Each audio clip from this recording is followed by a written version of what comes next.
ololahan qalliinka faruuranka oo ay iska kaashanayeen hay'adda aqayriga ee Kalkaal Hospital Foundation, hay'adda Belarus iyo hay'adda Smeltren oo socday muddo 10 maalmood ayaa maanta la soo gabagabeeyay. Ololahan lacag la'aanta ayaa waxa ka faa'iideystay dadweyne kala duwan oo ka kala yimid gobolada dalka. Aamin Xasan oo ah hooyo wadata 3 carruur oo ka faa'iideystay ololahan qalliinka faruuranka ayaa waxa maamulka isbitaalka Kalkaal ay ka soo wadeen magaalada Baydhabo si ay ugu fuliyaan qalliinkan lacag la'aanta ah. Baydhabo ka imaaday ilmaana soo watay lacag la'aan la igu keenay isbitaalka Kalkaal ilmahan la igu sameeyay alxamdulillah caafimaadkooda hadda wuxuu tamaam yahay maasha Allah maadaama magaalada Baydhabo laga keenay si carruurtaani uu caawiyo in ay qalliin ku maraan alxamdulillah dareenka aad iyo aad u fiican yahay aad iyo aad ugu faraxsanahay midiyaan isbitaal kale oo aagaysi carruurta Baydhabo isbitaal ku yaala margay wax waa la igu qaban waayay alxamdulillah isbitaalka Kalkaal wax la igu qabtay hadda caafimaadkooda aad u fiican yahay anaka caafimaadkay waa fiican yahay maasha Allah wax ma laga haysan madaxa hay'adda Belarus Dr. Kamal ayaa sheegay inay ku guuleysteen 120 qalliin isla markaana ballan qaaday inay sii wadi doonaan ololahan. I'm happy to say it has been the most successful mission to date, having performed over 120 surgeries. Over the past 3 missions, we have noticed that the numbers that we're operating have been gradually increasing, which I hope means it's good things for the Somali people and also for Kalkaal and Belarus Foundation.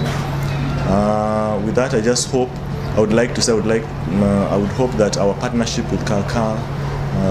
Hospital Foundation, Specialty Hospital continues as with Smeltren. madaxa mashaariicda hay'adda Smeltren ayaa sheegtay inay ku faraxsan tahay inay mashaariic noocan oo kale ka fuliyaan dalka Soomaaliya. Primarily focusing on treating cleft lip and cleft palate. We are genuinely happy to come and serve the people of Somalia. This is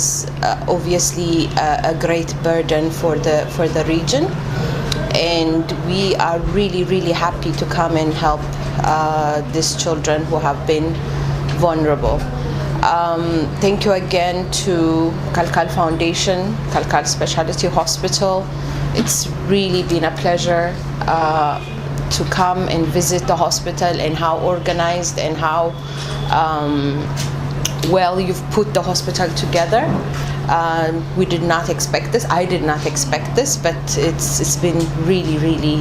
exciting to come and see this. Gudoomiyaha hay'adda khayriga Kalkaal Hospital Foundation ahna gudoomiyaha Kalkaal Hospital Dr. Abdiqaadir Faarax Xaaji ayaa ka warbixiyay xaaladda bukaanada loo sameeyay qalliinka iyo tirada loo sameeyay. Maanta oo taariikhdu tahay 1 bishii December aan soo bilaabnay ilaa 9 maanta ku egtaana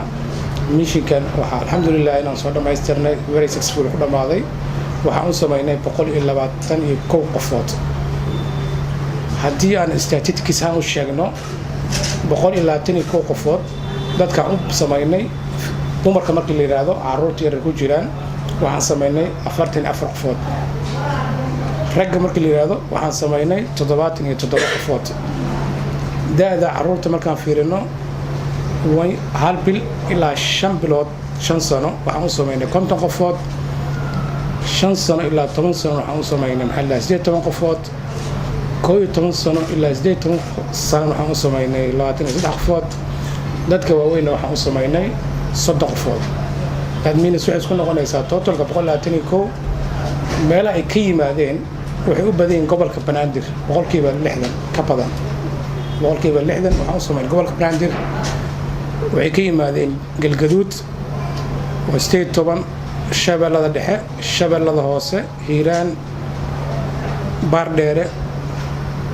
iyo Laascaano iyo qaybaha kale ugu badan ay ka yimaadeen mishinkan dadka loo sameeyay markii la fiiro Soomaaliya outside region Soomaaliya waxa ka yimaadeen Sacuudiga waxay ka yimaadeen 3 qayb oo kale oo kala duwan ay ka yimaadeen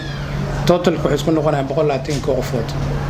totalka aan sameynay laga soo bilaabo August 2017 iyo maanta bisha 2018 wuxuu noqonaa 330 qofood aan mishinkan sameynay hay'addan khayriga oo Kalkaal Hospital Foundation waa hay'ad oo aasaasay isbitaalka Kalkaal Specialty Hospital waxay markasta u taagan tahay inay tabaruc u samayso dadka masaakiinta oo aan awoodin qalliimadan waa dareemaysaan waxaa lagu sameeyey lacag la'aan daawada waa lacag la'aan jiifka waa lacag la'aan baaritaanka waa lacag la'aan wax kasta waa lacag la'aan maxamed jawhar warbaahinta dowlad goboleedka Soomaaliya Jubbaland Muqdisho.